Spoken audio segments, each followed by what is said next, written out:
L'équipe, bienvenue dans cette nouvelle vidéo. Je vous préviens tout de suite, c'est une vidéo technique, donc on enlève toute distraction, on reste bien concentré et on prend de quoi noter parce qu'aujourd'hui, on va valider ensemble ce qu'est un funnel gagnant. La première question qu'on va vouloir se poser, évidemment, c'est quoi un funnel gagnant? C'est tout simplement un tunnel de vente qui transforme efficacement, et j'insiste sur le mot efficace, des visiteurs en clients. Petit rappel des fondamentaux de ce qu'est un funnel. Donc un funnel, c'est un entonnoir qui va être divisé en 3 étapes. Donc la première étape, ça va être ce qu'on appelle le haut du funnel. La deuxième étape, ça va être ce qu'on appelle le milieu du funnel. Et la dernière étape, ça va être ce qu'on appelle le bas du funnel. Comme vous pouvez le voir sur cette photo, le haut du funnel, ça va être tous les réseaux sociaux, Twitter, Threads, Instagram, TikTok, toutes les plateformes où on va pouvoir poster du contenu. Ensuite, on va avoir le milieu du funnel. Le milieu du funnel, c'est la passerelle qui va permettre à la personne, à notre prospect, de passer du haut au bas du funnel. En règle générale, c'est un lien qu'on va mettre dans notre bio Instagram, qu'on va mettre sur nos posts Twitter ou Threads. Chez OB, on préconise d'utiliser Get-All-My-Links. C'est un outil extrêmement efficace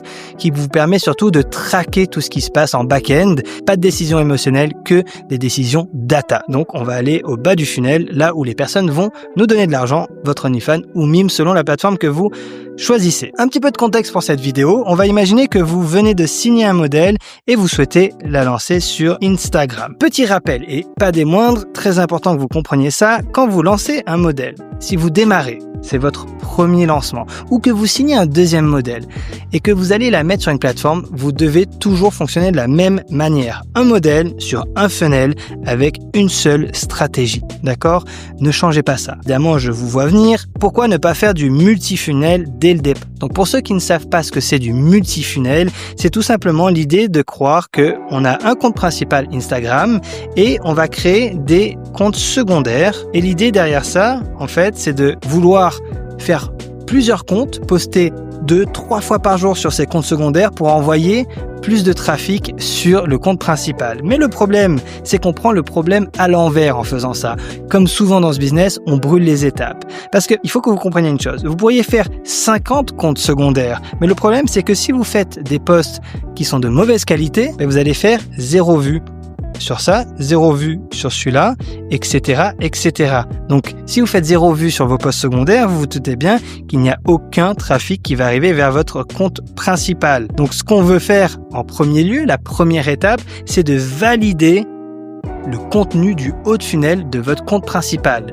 Une fois que vous avez validé le contenu qui marche, qui fait des vues, qui fait des likes, qui fait des commentaires, à ce moment-là, vous pourrez créer des comptes secondaires qui fonctionnent et ces posts vont faire des vues cette fois-ci et vont pouvoir envoyer du trafic sur le compte principal. Et là, c'est une bonne idée. Mais s'il vous plaît, quand vous lancez votre premier funnel, concentrez-vous d'abord un funnel avec un modèle et surtout validez le contenu de haut de funnel avant de vouloir faire du multi-funnel. Commençons par le début. Pour que votre modèle crée du contenu, vous devez lui envoyer des exemples à reproduire.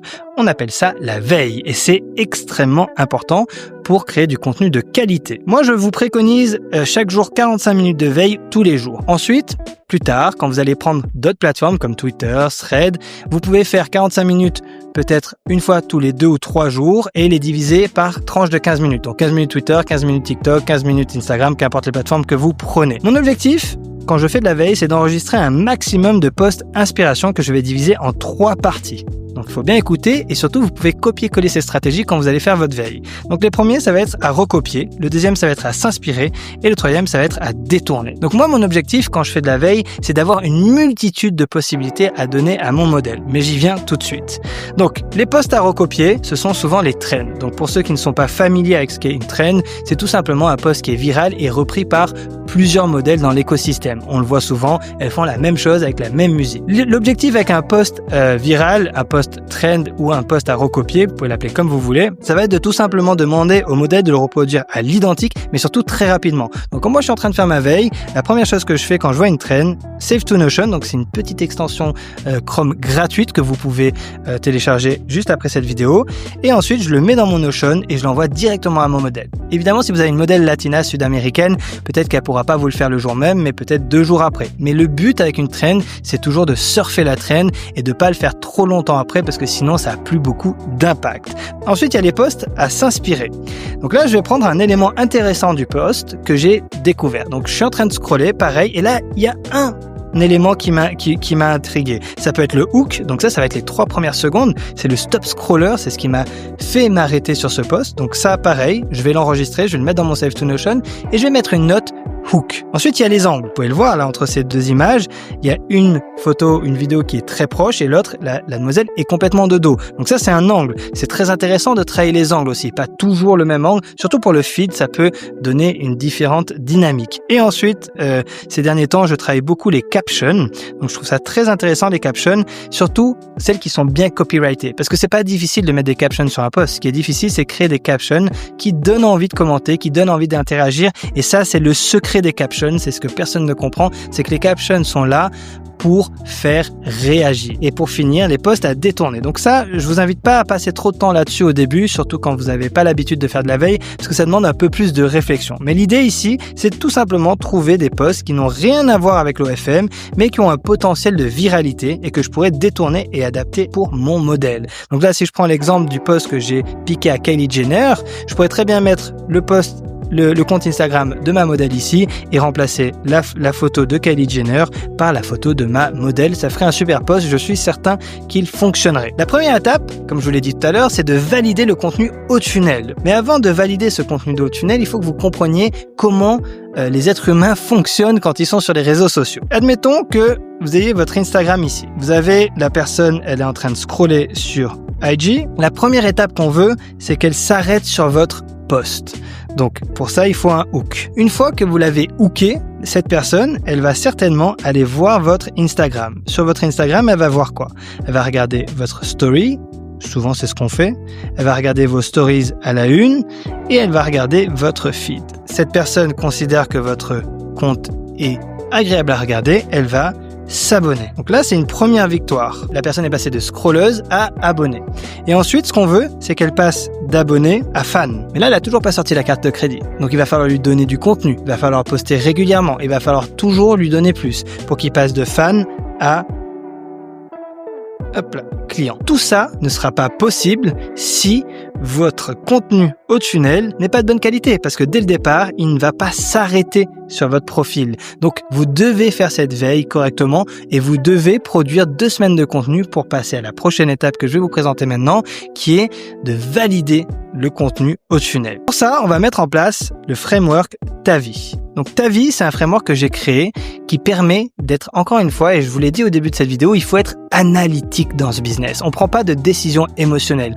Tout ce qu'on prend comme décision, c'est calculé, c'est mathématique. Donc Tavi, ça nous permet, quand on lance notre funnel, les 2 premières semaines, quand on a nos 15 pièces de contenu qu'on a fait sur la veille, de pouvoir valider qu'est-ce qui marche pas. Comment ça fonctionne? Tavi, c'est tester, analyser, valider et itérer. C'est très simple. Et encore une fois, vous allez voir, j'aime pas compliquer les choses. La première semaine, donc vous avez vos 15 pièces de contenu, ce qui vous permet de faire 2 semaines de post. La première semaine, ce que vous voulez faire, c'est donc poster et tester. Donc la première semaine, c'est ce qu'on va faire. On va tester et poster. À la fin de la semaine, ce que vous allez devoir faire, c'est analyser les posts. Vous allez analyser ceux qui ont marché et ceux qui ont moins bien marché. En règle générale, comment on fait, c'est qu'admettons que vous ayez, 30 abonnés et que vous vous dites que tous les posts qui ont fait plus de 100 vues, c'est validé et tout ce qui est en dessous, moins de 100 vues, c'est pas validé. Donc c'est à jeter. Donc admettons qu'à la fin de la semaine, vous ayez ce post-là qui a fait 150, celui-là il a fait 80, celui-là il a fait 200, celui-là il a fait 130, celui-là il a fait 50. Bon, vous avez compris l'idée.